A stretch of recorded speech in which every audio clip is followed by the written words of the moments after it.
Okay. I just want to make sure that I am actually live and that everything is working as it should. Here we go. I think my sound is good. I think everything else is fine. Welcome, everybody. Just one thing to change. Hang on.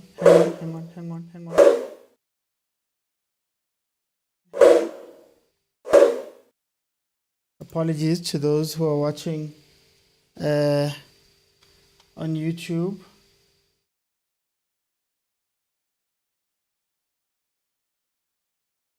There we go. Welcome everybody to the Mokoena live show. This is just a show where I speak a little bit about some of the topics that have caught my eye during the week. And then of course we all group work it together on the normal show later on when I'm live. Tonight we're going to be live watching the Orlando Pirates playing their match. Welcome everybody. My name is Mokoena. Now guys, these are just a couple of topics that I want to speak about. We're speaking about 4 things today. Top of the list is Atazwane versus Dr. Khumalo. Over the past few weeks, and I think yesterday, Mike McCabe also added his voice to this conversation and this debate, speaking about whether Themba Zwane, how does Themba Zwane measure up versus Dr. Khumalo, because a lot of people are saying that Themba Zwane is the new Dr. Khumalo and all of that. And I have some thoughts. About that. We did have a similar conversation during the GOAT debate that we had on my live show, my other live show, that is available on YouTube. But my thoughts are very simple. I'm going to start it off by saying that, guys, football has improved. Technology has improved. The things players are being asked to do and how they are taught and what they need to do has gotten better. So at least on that level, we should understand that maybe fundamentally at the top end of players, right, will be better than the other. Doctor could be doing bits in this football. I'm not saying that he's completely out of it, but he's not playing now. So the type of things that Themba Zwane has access to, the resources, the coaching, all of that stuff, probably wasn't to that level when our Doctor were playing. That's number one. I just want to say it. So the comparison is a little bit unfair on that point. But the big thing that I want to speak about today is, guys, I think this is a disingenuous question when we ask it. And the reason why I think it's disingenuous and it's unfair is because we move goalposts. We move them around. What are we basing this conversation on? What are we saying is the key criteria where we can say that Doc is better than Zwane, or either way, whichever way it goes? And I think that's where the problem with this conversation comes. If it's accolades, guys, Zwane might have been a bit part player in 2016, but he's got a Champions League. Zwane's got leagues in a row. Zwane's got an AFL to his name. Zwane plays for what? The most dominant force in SA football that I think we have ever seen to this level in terms of the league. So, are we saying that all of those things don't count? Or is the real conversation that, guys, we love these players. We love these players. We love them, we think about them, we idolize them. It's hard for you to come in and tell me that somebody's better. You hear about the debates, Sabo Messi, Livo Maradona, and all of those guys. You hear about those conversations and you're like, hey man, you guys have a love for these players. And that is what is stopping you. And who can blame you, right? But I think the biggest problem when we talk about these conversations, Zwane versus Doc, Jomo Sono versus Doc, was Jomo Sono better than Shoes Mushkwewu, was these guys that, when you speak about those things, I think the biggest difference is that there's myths and legends that exist. There's myths and legends. And the myths and legends are what color what we see now. I don't remember a lot of Doc's games. I don't remember watching many of Doc's games. I was probably too young to absorb it the way I should have. So me coming here and telling you that Doc is the best, what is that based on? What information are you bringing to that outside of myths and legends that we've been told? Think about Uprachomo. Utomosono. Pirates legend, legendary South African player, all of those things we say about him. Have you seen a game? One game, let's say 90 minutes. Just 90 minutes of Dr. Jomo, Jomo Sono, in order for you to say that he's the best of all time and all of that stuff? Or are you basing your opinion on the myths and the legends? Is your opinion of Themba Zwane right now colored by the fact that you see him every day? I can remember vividly one of the games where he played badly, two of the games where he played badly. I can remember full on his matches. Themba Zwane, when he played for Bafana versus Algeria, he was hot for a half of football, disappeared for the second half. Are those the type of things that are coloring how we think about it? And in 15 years from now, will you be able to confidently just say that? Like, will you be able to say, Themba Zwane on the 18th of December, he had a very bad game? Or will the story be 15 years from now that Themba Zwane is a multiple league winner? He won it 7 times in a row. He's got a Champions League. He came third with Bafana AFCON, and there'll be a story told about that one. They were unfancied. Nobody loved them. Nobody saw them coming. He won an AFL with Sundowns.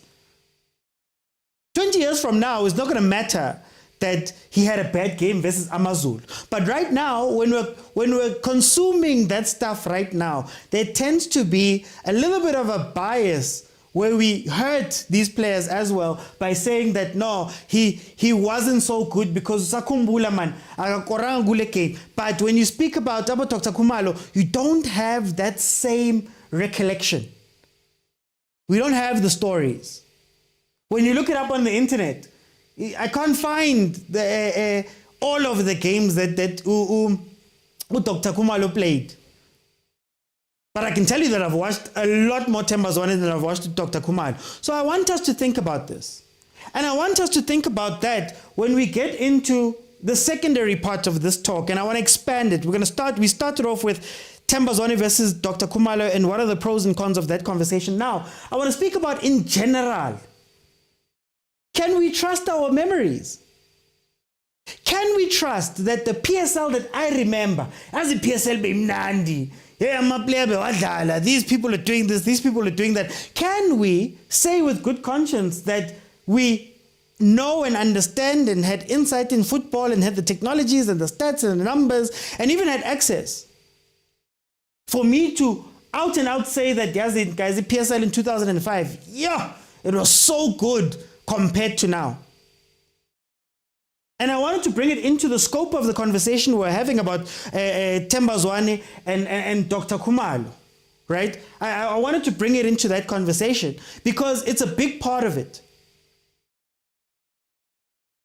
Why do we think about that time, those times? Old people will tell you about Jomo Sono's time. That was the real PSL. They didn't get a chance to go and play international and do all of that, but that was the PSL. Then the 80s people will come, then the 90s people will come, then the 2010s people. I'm one of the people that advocates for the early 2000s. But I started thinking to myself, actually, guys, I was an SABC watcher. We didn't have DSTV at home. So I started interrogating myself and going, hi man, back then, I could really only watch 2 matches in a weekend. Then you'd hope for highlights on Soccer Zone.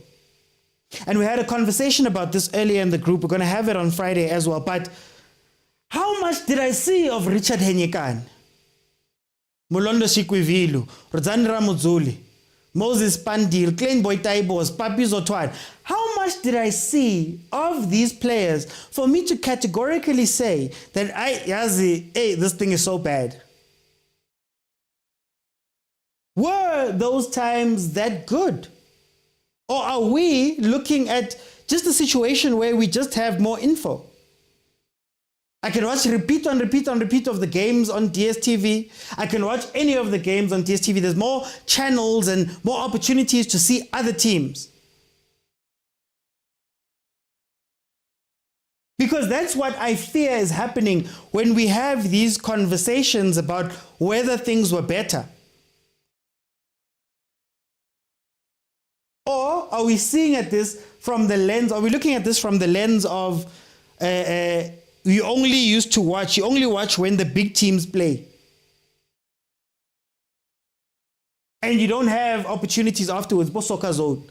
I've said before that one of the failures of media, and where media must be held accountable in this time, is that we don't know. I can't compare Chiefs now versus Chiefs back then versus Chiefs in the 90s, because we just don't have access to any of that information. We don't have access to any of that footage. We don't get shown that footage. I have come here and I've said before that I can see all 272 goals that Thierry Henry scored for Arsenal. Arsenal's my favorite team.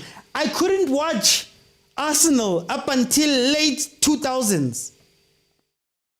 But I know and I've seen it. Now, when we compare that to our teams right now, can you remember Mbesuma's goals, guys? Can you remember Mbesuma's goals?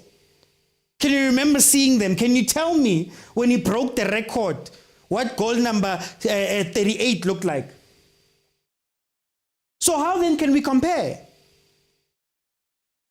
Can you say with your chest that this generation of players is that good, or that generation of players is that, oh, this generation is that bad, or that generation is that good? What's even worse is that even back then, there wasn't even a chance for our CAF. Our Chiefs and our Pirates weren't playing CAF like that. They weren't serious about CAF like that. Maybe Pirates, but not Chiefs. And they were the teams that were number one most of the times. Mamelodi Sundowns used to win the league a lot. We don't even know how they fared that side. Think about, just think about that. We don't know how they fared in CAF. We don't know what the Confed was doing, those teams that were finishing number 2. Can you tell me what Bidvest Wits did after winning the league? Or Supersport in the 3 times that they won the league? So are we having these conversations in good faith when we speak about this? And maybe the question should be, are we maybe perhaps being too harsh on our players? Maybe that is because we've got so much more information on these here players. I can go look up Transfermarkt and see exactly what a player's been doing, how many minutes they've played, where they've scored, what games they scored, and I can look that up right now if I'm making an argument. We can't do that with the older players. In fact, go look for the guys. Go look for the guys. Go try find stats on Jabulani Mendu. I dare you. Go internet search, Google them, and see what you come back with.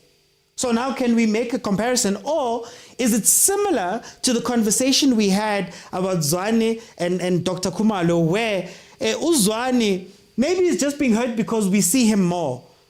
And because we see him more, he's human to us. He's closer to us. Simbugela Monday, Wednesday, Friday, Saturday. Hey, we watch it over and over. We watch press conferences. We see behind the scenes, Panama training. Guys, do we have a training clip of Kaizer Chiefs? Do we have a training clip of Kaizer Chiefs from 1993? Do we have full matches that we see on a regular basis? And it's not to say that our players are good. It's not to say that those are bad. I'm just saying that when we do go into these conversations, can we make sure that we're having these conversations earnestly? Go to the PSL archive. You can find them at the SABC offices. Zaizo, that is my point here. That is exactly my point. I don't have to do that to go see Henry's goals. I don't even know where the FA offices in England are. But I can tell you about Alan Shearer's goals. I can tell you about Henry's goals. And maybe the conversation is a bigger one to say, what is the media? What are we doing in order to create that love of our football? To create opportunities for us to have these conversations in full. What are we doing? Why is that information gatekept? How should I fall in love with a team, with a player, with whatever, if I can't even watch them? Forget about the mid-2000s. Guys, Banyana is the current reigning WAFCON champions. They are. Current. When last did you see a Banyana goal? Bafana made it to the semi-finals of the AFCON, won a bronze medal. Tell me the last time you saw one of the goals that was scored by Bafana.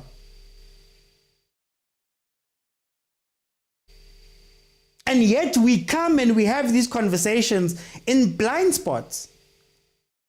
Myself included. I'm putting myself into this. In blind spots. I've long said that the PSL for me was so great in 2005 and 2000s. That's where it peaked. Honestly speaking, I can't remember a lot of those games. So what am I basing my opinions on?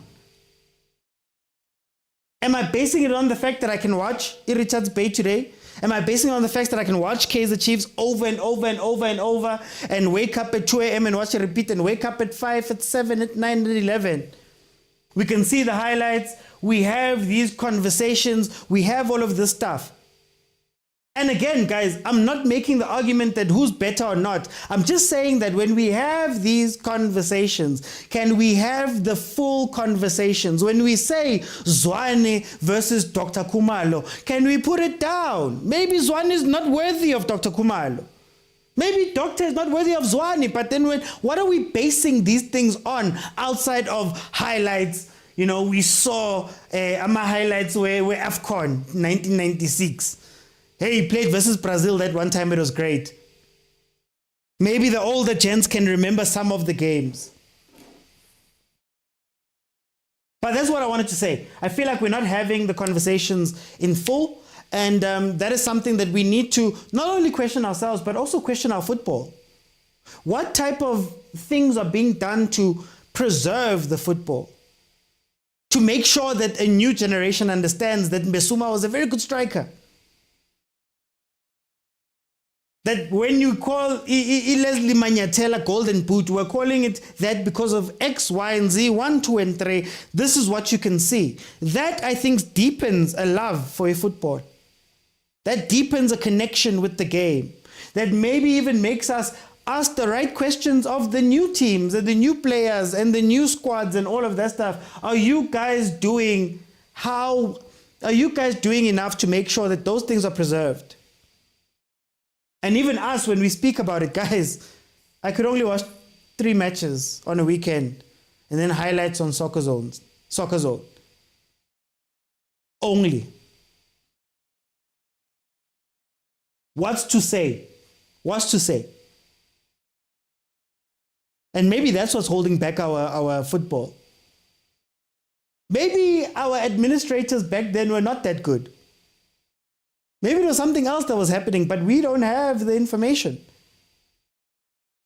In fact, it's a bigger conversation about information in general in the PSL. We don't know how much players earn. We don't know how much coaches earn. We don't know what contracts look like, yet we have conversations every single day. These are the things that we should be asking. But I'm going to move on for time's sake and bring in a conversation. I've been seeing from us Chiefs fans more specifically, where we've been calling for Abo Mfundo Vilakazi to jump in. We've been calling for Abo Duba. We've been calling for Abo Zwane. But we haven't asked questions about these youngsters. And youngsters. And I want to broaden it by saying, are we serious about the development of these youngsters? Are we looking for saviors for today, saviors for this match, saviors for tomorrow, someone to do some 360s, trend on TikTok, then the next year, Agaseku boy, and we don't care? Are we serious enough about making sure that when I am a 22-year-old stepping into Kaizer Chiefs, I am ready? Notice, I haven't even said 19. I haven't even said 18, 16. Somebody last night was talking about Yamin Lamal. Is it Yamin Lamal at Barcelona? The 17-year-old that's cracking into Barcelona is playing for Spain. He's doing all of those things. Are we doing enough to make sure that our youngsters are ready for that? Or are we, one, not developing them properly? So, for example, Mfundo Vilakazi may have all of the skills in the world, but does he have the basics, the little skills, the scanning, uktrapa, making intelligent runs, reading intelligent runs, doing all those things? When he walked into Kaizer Chiefs, when we were asking for him to start, I watched Shabalala over the past few games, and you can tell that Shabalala is a very talented player. Talented player. But you can also see ukuthi man khona la kushota khona man. Khona la kushota khona. Are we leaving it up to chance that these players can grow and adapt and get into the league, let alone go overseas? But secondly, are we creating environments where these players can be successful? I am asking Fundo Vilakazi to jump into a Chiefs pot where he clearly has no seniors around him to mentor him, to protect him, to be a structure. We're asking players who are supposed to be cherries on top to be the whole cake. Because selfishly, we need something to feel good about. So are these players ready to take that on? And when they jump in, Mfundo Vilakazi from DDC, jumping into a pot where, guys, let's be honest, and I'm going to use Chiefs as an example because I'm close to it as a fan. Guys, Chiefs is 9 years without a trophy. Chiefs is not going to win a trophy this year. Chiefs has an in and out of players. Chiefs has people that play who don't deserve to be playing. Chiefs have so many problems that we're going to lump on Mfundo's head and hope that Mfundo can take it. In fact, even worse than that, look at what happened to Shabalala. Shabalala came into a hot pot, excited us for a little bit. Couldn't win, but when push came to shove, they pushed him aside. He's what, 19, 20 playing DDC games. When is he going to come in?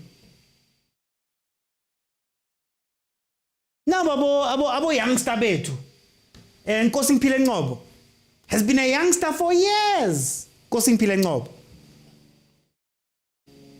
How many years is he going to be a youngster and we're going to be expecting something? Nangu Happy Mashiach played in Chiefs' final, got a red card in the final in 2021, if I'm not mistaken. That's 3 years ago. Is he still a youngster? What has happened to their development and growth? Do we have plans for these players? And I'm going to reference Sundowns again. Young Mokoena, 17 years old, got brought into the first team. They gave him some game time. He still trains with the first team, but they're like, you know what, boy? Asikrashi, guys. Asikrashi. We don't want to rush you in. We don't want to make you have to carry loads that you're not going to carry. You're going to be a bit part player at best, but we're also going to make sure that you're playing under 17, you're in the philosophy of the team, you're in the structure of the team, that by the time you are 18, you've got first team minutes under your belt. You've got first team minutes under your belt. You're not getting used to the league, having to save the team. And now we look league-wide. And it's not to say that I want to be harsh on the players. It's the reality of, are we developing these players for them to be the players that we want in the future? And maybe are we leaving it too late? Lamine Yamal is 17, playing in the first team of Barcelona, playing Champions League football, playing first team football, playing for Spain, 17. That means up to 16, the development that should have happened, that happened there, was so strong and so structured and so proper and so technically sound and so everything that you could see a player come in at that age. Bukayo Saka started playing for Arsenal at 17. Yet we are still calling youngsters, we're still calling 22-year-olds youngsters. But a bigger issue other than that is, again, Mfundo Vilakazi is promoted to the first team. First team. Doesn't play, sits on the bench. Doesn't play the following year. Doesn't play the following year. What is that doing to his development? And what does that say about the planning that our teams do when it comes to these youngsters? Surely at this point in his career, if you're going to put him in the first team, and if you know that the first team is just a fire on fire on fire, Gyashisa, everything's burning, surely you send them out on loan. You see, I like what Pirates does. Send them to Supersport. Gavin gets his hand on those players. They get to play some game time. They get some game time under a coach who understands young players. By the time he comes back to Pirates, he's a little bit better. He's ready. But now we're asking 16, 17, 18, 19-year-olds to walk into Kaizer Chiefs. Wandile Duba is now being asked to carry the load for Kaizer Chiefs, to walk into Kaizer Chiefs. He's never played in the PSL. He's never played under the bright lights. The bright lights. He's never played with a team where he's gonna trend. Ksasa, you're gonna be trending when you do something wrong. You're gonna be trending when you do something right. Are these players being readied? And while I'm here, I'd like to send a shout out to Abo Stellenbosch. I'd like to send a shout out to Abo Supersport and teams that are serious about, guys, when we're developing these players, we have to understand that these are youngsters. And I want us as fans to also understand that these are youngsters, guys. Mfundo is not going to change Kaizer Chiefs overnight. Wandile Duba is not going to change Kaizer Chiefs overnight. Rilebufkhile Mfukeng is not going to change Pirates overnight. All of these things are not going to happen at that pace. And I fear that we expect so much from these guys. And not only do we expect so much, we are so quick to kick them to the curb when it's not working out. That's the other part of this conversation. It was nice to ride Ushabalala last season when he was hot and all the teams loved him. It was great. And all the fans loved him and he was trending every day and he was doing 360s and the fans were happy because at least we have something to be happy about. The moment things got tough, they send him back. They send him back to idiski. The moment things got tough, he's on the bench. La buyela khona onto the pitch, he's bound to make mistakes. He's going to be kicked to the curb again. Now Happy Mashiane. Happy Mashiane is so not trusted after being one of the players that played a lot in that year final under surprise Gavin Hunt. But anyway, he's one of the players that is being overtaken by Shanti. Dove is in. They don't even trust him to put him. They don't even trust to put him in right now. Kshisa. Dove say, "Oh, Shanti simbonile zona." Will Mashiane get a chance to play? No. So make a plan for them. Now Mahlatsi came and went, didn't get game time, had to go. Now Puso Ditejan was sitting on the bench. Apparently he was one of the best right backs, got DDC. Now he's getting game time at TS Galaxy. That could have been something that Chiefs facilitated in order to make sure that we're getting back players that are ready. But the main thing here is that we need to speak about, or we need to think about how we develop players, where we develop players. Are they good enough when they get here? And it's not the player's fault, because the problem is that another problem is a lot of things in our league are by luck. A lot of things in our league are by luck. We're lucky to have a Themba Zwane who was lucky enough to develop a certain way in order to get to a place, who was disciplined enough himself to do that, who wasn't drinking, who wasn't doing that. There's no guardrails. We are asking these guys to do it themselves. Mdu Shabalala is going to have to go do his own work in order to get better. It's not going to be done at the club. We are hoping that, our players get taken earlier so they can go overseas, so they can go and develop properly, because we can't do it. And it's going to be flashes and pans. It's going to be once in a lifetime players that go and do very well. And we're hoping that Umfundo Vilakazi is the next one, after hoping that Shabalala was the right one, after hoping that Nkosimpile Ngobo was the right one, after hoping, the list goes on and on. I saw somebody mention X-Teen in the comments. He was a youngster until he left. Guys, we need to really, and I know I'm focusing on Kaizer Chiefs, and there's a reason why, but we need to really look at this and look at our development as a whole. Even if it means we start asking questions about the DDC. Is DDC a reserve league? Is it a teen league? What is this thing we call it DDC, and what is it producing, and why is it there? Anyway, guys, going on to that topic, to focus a little bit on the players. Last night, the Pirates played, it's not last night, the Pirates played idiskitv on the weekend, and they lost 2-1. And Jose Rivero was out in the media speaking about how, he questions some of the attitude of our players. And I want to use him as the jumping spot point, but there's also questions that were raised by Kevin Johnson last night. Hugo Bruce has spoken about Abo Mayo and whether they have the attitude to want to come play. And I want to briefly speak about the attitudes of players and what is happening.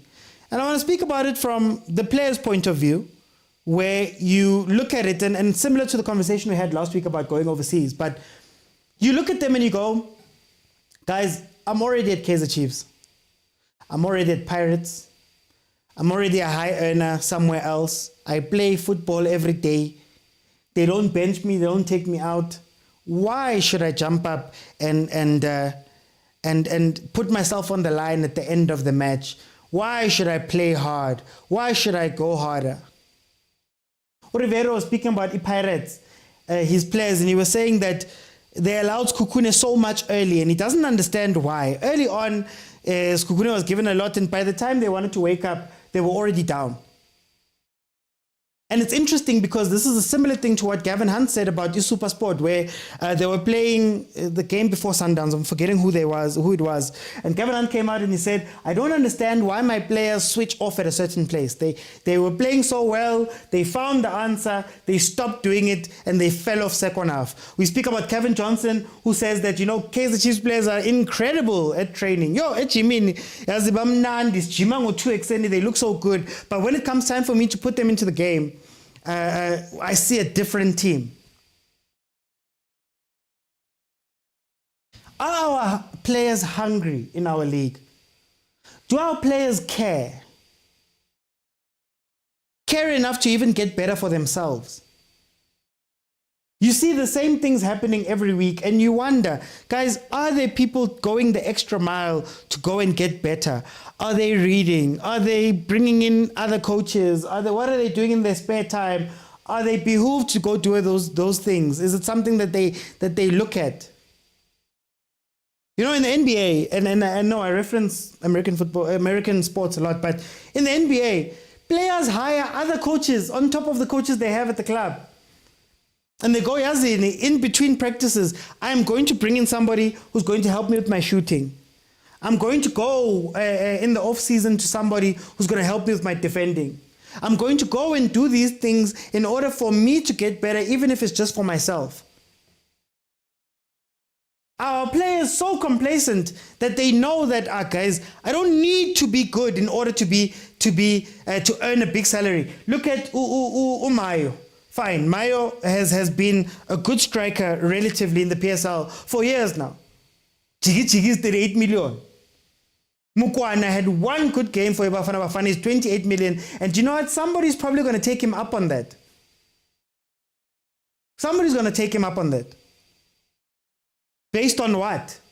And then you look at Mokwena and you ask him, my guy, why do you have to try hard if you know that the barest of minimums can get you the next big contract that you need to have? But then I also want to speak to the team side of these conversations. You see that players are not playing.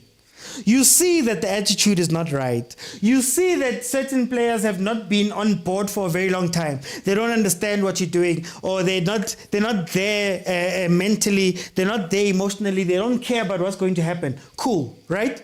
You see that. Yet they play the following day.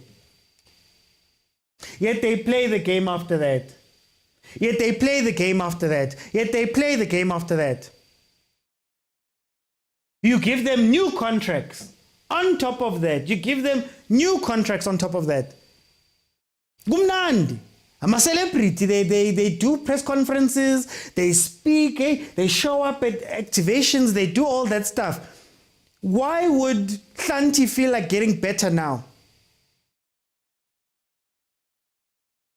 He knows management has got his back. Management has got his back. He's going to play. In fact, his career went up. He's going to go play tomorrow, the next day. And then the other thing you're doing is that you're also demoralizing that bench. There's a player that's ready, that wants to jump in, that wants to show, that wants to do things, that wants to be a force of change. Bench a boy. Bench.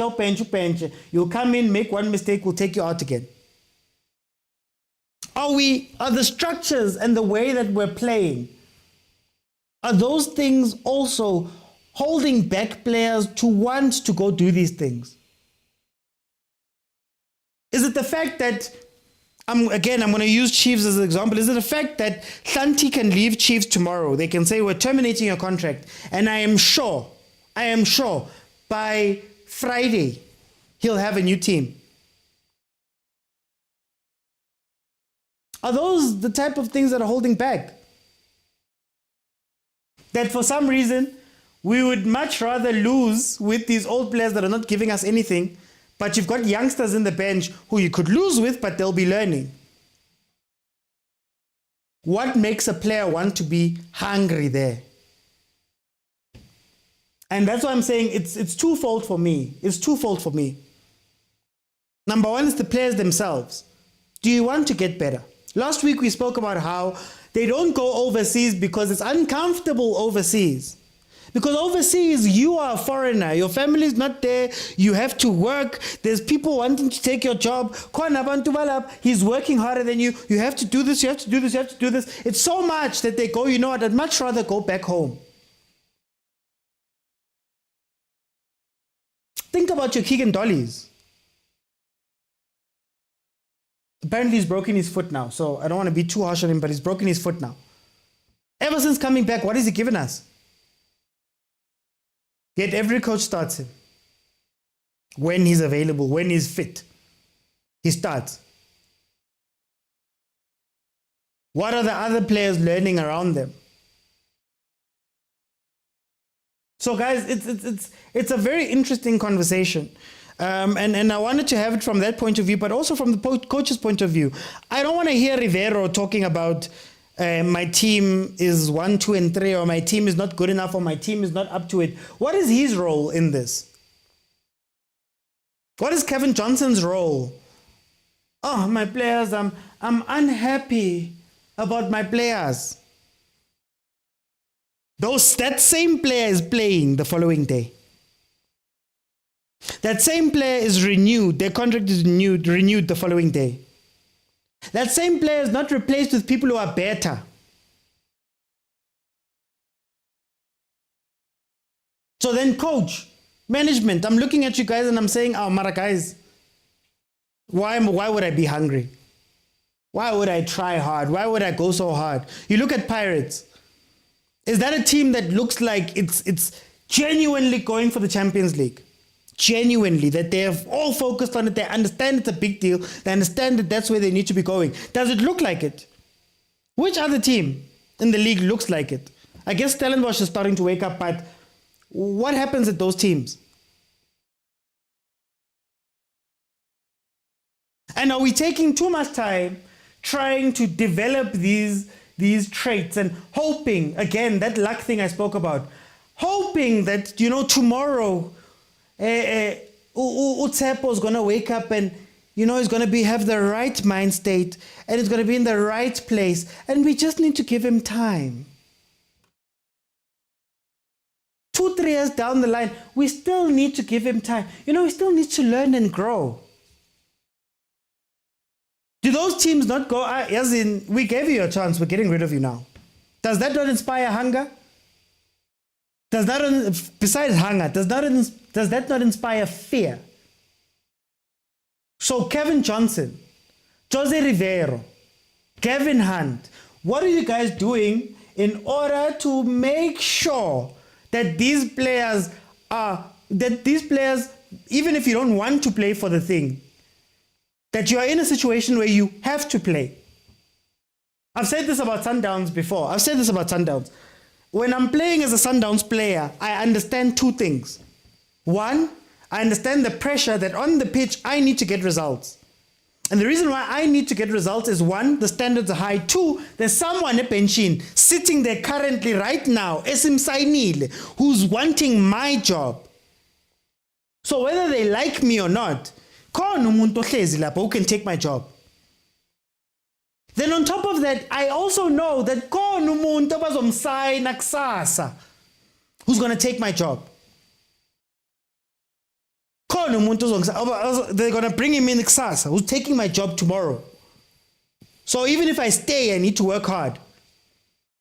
Even if I stay, there's performance bonuses that all of us as a team have to work towards in order to get all of our money. That's a competitive environment.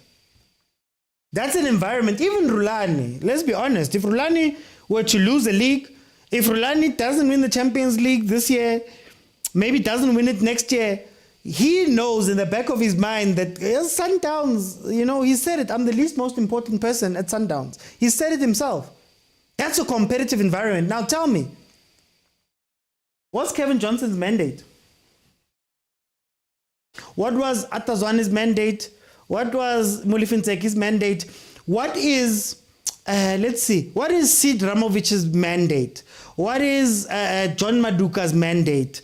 What are the different coaches? What is Pablo Franco Martin's mandate?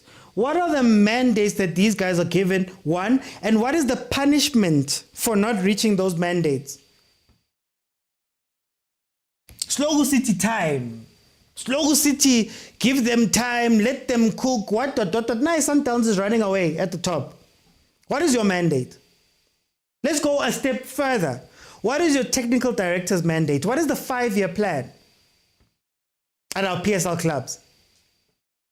How is that being funded and resourced and supported by the guys on top of them? Winning doesn't start on the pitch, but it starts at the top and it filters all the way through. We just see the end result.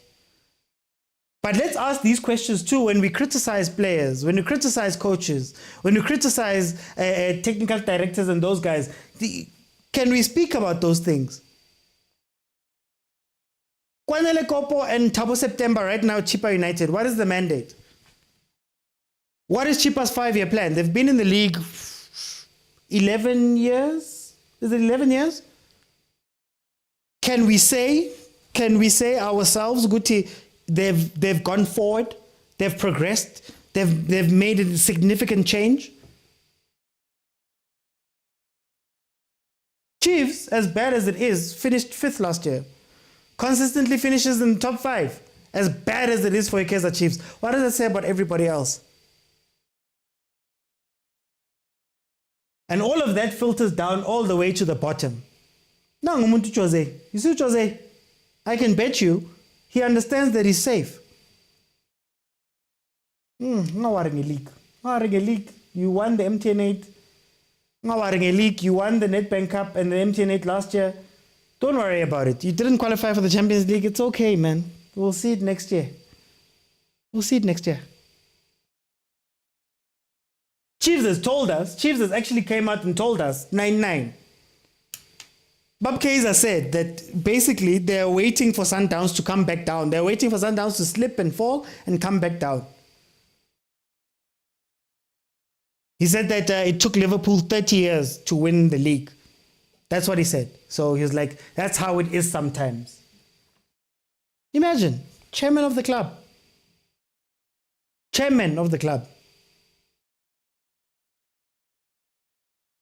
What do we say about the other ones? Or is it that us as fans are way more connected to our clubs? Us as fans are way more demanding of our clubs. Us as fans want to see certain things. And maybe our goals, our ways to measure them and all of that are not in line with the club. Maybe the club is fine not winning a star. Maybe the club is fine watching Sundowns do everything. Maybe they're fine with it. We are the problem for asking more. And we're going to sit in a situation where we're going to have to hope and pray that something happens. Hope and pray that tomorrow Bobby cares about the Champions League. Hope and pray that Supersport MultiChoice wakes up tomorrow and says, you know what, Supersport, we're going to give you 100 million as your budget next year. Hope and pray that all of those things just happen out of the blue. I even want to speak to Sundowns. If we're being honest about the Sundowns, I even want to speak to Sundowns. You guys are lucky to have an owner that cares as much. You guys are lucky. I know a lot of people say it's through hard work and all of those things. Guys, the vision, the mission, and all of that were brought by Patrice Motsepe. You guys are lucky. And now we're in a place where we're hoping, the whole league, we're just hoping that you guys, hey, nothing, Ngatoli Motsepe. I don't know who the next Motsepe is. I'm hoping that Christoph Wiese is going to buy Kaizer Chiefs tomorrow. I'm hoping that whoever the next, Nicky Oppenheimer, will buy Cape Town City the following day. I'm hoping. All I'm doing is that I'm hoping. And that's a sad place for our league to be in. And that's a sad place for our management and leaderships as a whole to be in. Because in as much as we complain about the Kaizer Chiefs, if we were fighting this hard about the Kaizer Chiefs, what about the 8 teams below it? Last year there were 11 teams below Chiefs. We don't speak about them when we speak about these things. You know, but anyway, guys, thank you so much for joining me. I will come back. I will be live at 7:30 in order for us to speak, to have the watch along for Orlando Pirates. So please do me the favor of joining me there. Guys, subscribe, follow right now. If you can click the follow button on TikTok, if you can click the subscribe button, on YouTube.